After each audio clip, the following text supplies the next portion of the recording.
My producer Tim went missing at the end of the mid-season finale of America, the podcast. And I, Theb A Stard, the embodiment of and only hope for America, aim to find him. These are the Search for Tim transmissions.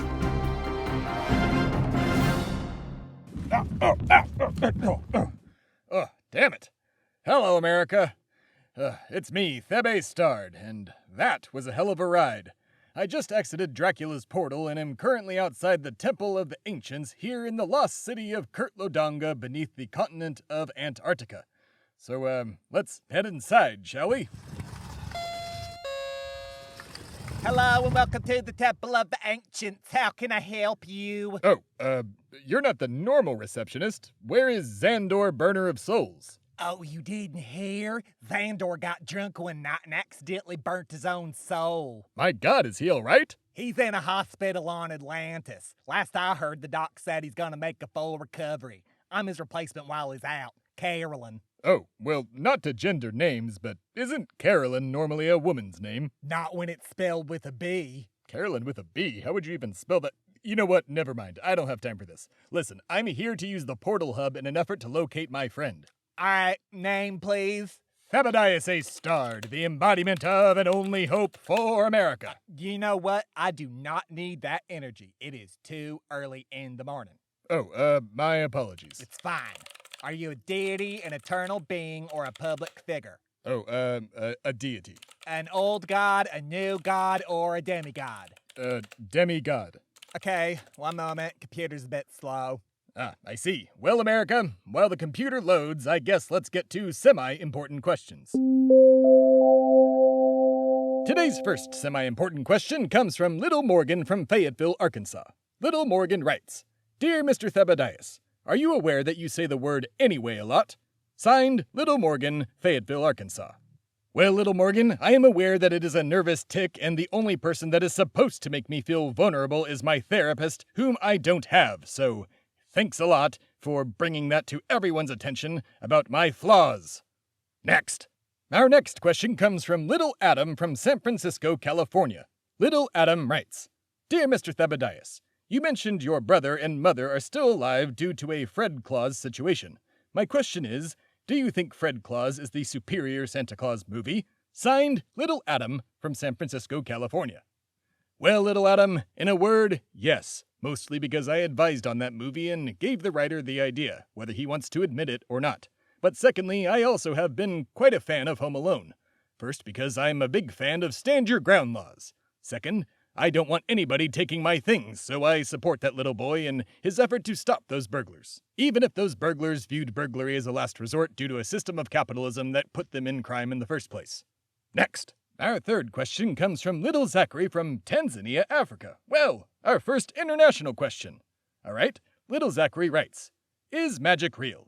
Well, Zachary, I'm going to assume that you are very new to this show and have not listened to a single episode, in which case I'm going to let this slide as I value your opinion, only yours. So go back and listen to all the other episodes and you'll find out whether or not magic is real. But to the rest of the community, yes, obviously it's real. This entire show involves me and magic and space-time and maybe aliens, I'm not sure. This entire section of this season involves finding Tim who disappeared under magical circumstances. So, aside from Little Zachary, everybody should know this by now. And Zachary, go listen to the show. Or if you can, I'm not sure. It's on all of the podcast apps. So download one of those and then listen. Where was I? This has been Semi-Important Questions. And we're back, America, and the computer has loaded, or what? Almost there. It's 10,000 years old. Not even exaggerating. Better than a gateway computer, am I right? Ha! Remember them? With the cows? Yeah, I guess. By the way, who you talking to? I'm doing a podcast and shouting into this recorder here. I like podcasts. What's yours about? I screech my very important words regarding American politics and have recently been telling tales of my life during the American Revolution. Oh, I hate politics. I don't even vote. Well, there's no Antarctican government, so that's understandable. Oh, no, I'm from Texas. I live there in an efficiency apartment with my twin sister. No shit. I live in Austin. Wait, so why don't you vote? Well, laws, they don't actually apply to me. So then are you an immortal like me, or what are you? Oh, Lord, no, nothing like that. I'm a sovereign citizen. Oh shit, one of these. All right, America, while I set Carolyn... With a B. Yes. While I set Carolyn with a B straight, we'll go to commercial. And during said commercial, I encourage you to Google what a sovereign citizen is.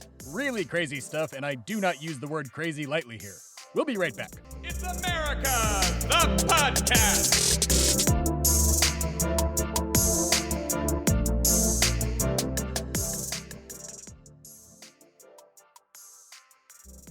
It's America, the podcast. You know what? Just get out of here and go to them portals. I don't need your sass. I ain't voting and I ain't paying taxes. Listen, I get not wanting to pay taxes. I barely pay them myself, but I have to draw the line on voting. Go ahead on now. Okay, fine, I'm going. Hello, America. Well, that was unproductive. Let's just find that portal hub. Ah, here it is. All right, let's see. Oh boy, that is a lot of portals. Ah, here's the directory. That is, made of stone tablets. Damn it. All right, America, while I skim through this book made of ancient rocks, you can listen to very important readings.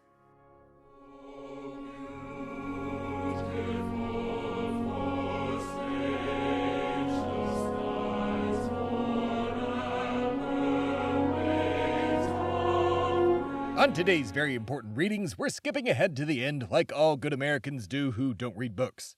And by the end, I mean we are going to be reading a letter from John Adams, who, admittedly, I have not been giving a lot of time in this show, and likely won't because, well, he just wasn't a piece of shit. I mean, did he abandon his own alcoholic, mentally unstable son? Yes. Was he, a luster of power? Yes. Did he own slaves? Nope. So, that's where we set the bar. Anyways, John Adams, who had just become the first United States representative to England, has written a letter back home detailing his first interaction with King George. John Adams writes, "Sir, the United States have appointed me their minister plenipotentiary to your majesty.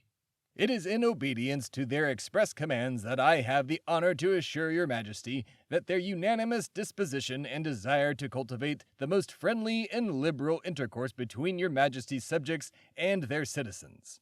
The appointment of a minister from the United States to your majesty's court will form an epocha in the history of England and of America. I think myself more fortunate than my fellow citizens in having the distinguished honor to be the first to stand in your majesty's royal presence in a diplomatic character." The response from goddamn King George III is as follows. "I wish you, sir, to believe that it may be understood in America that I have done nothing in the late contest but what I thought myself indispensably bound to do by the duty which I owed to my people.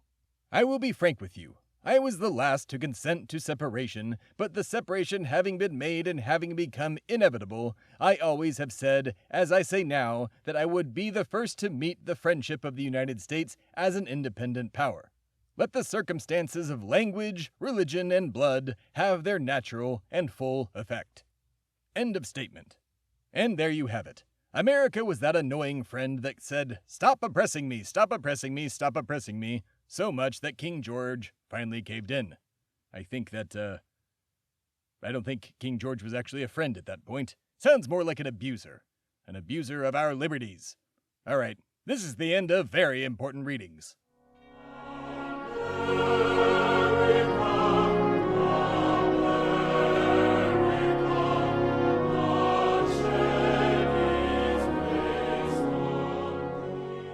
Exhilarating stuff as per the usual. Well, America, it was harder to move those pages than I thought, so I'm just going to go with the one on the first page, which is, let's see, my Sanskrit is a little rusty, but, Paris, France. Wonderful. The only European country who likes liberty arguably more than America.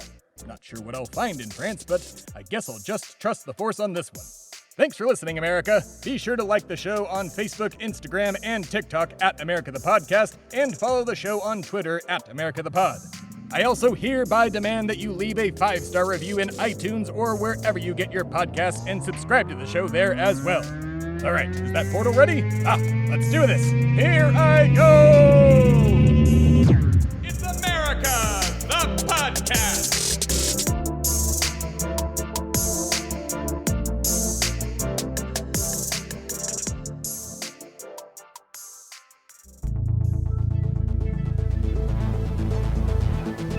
This has been a production of Shui Media, all rights reserved.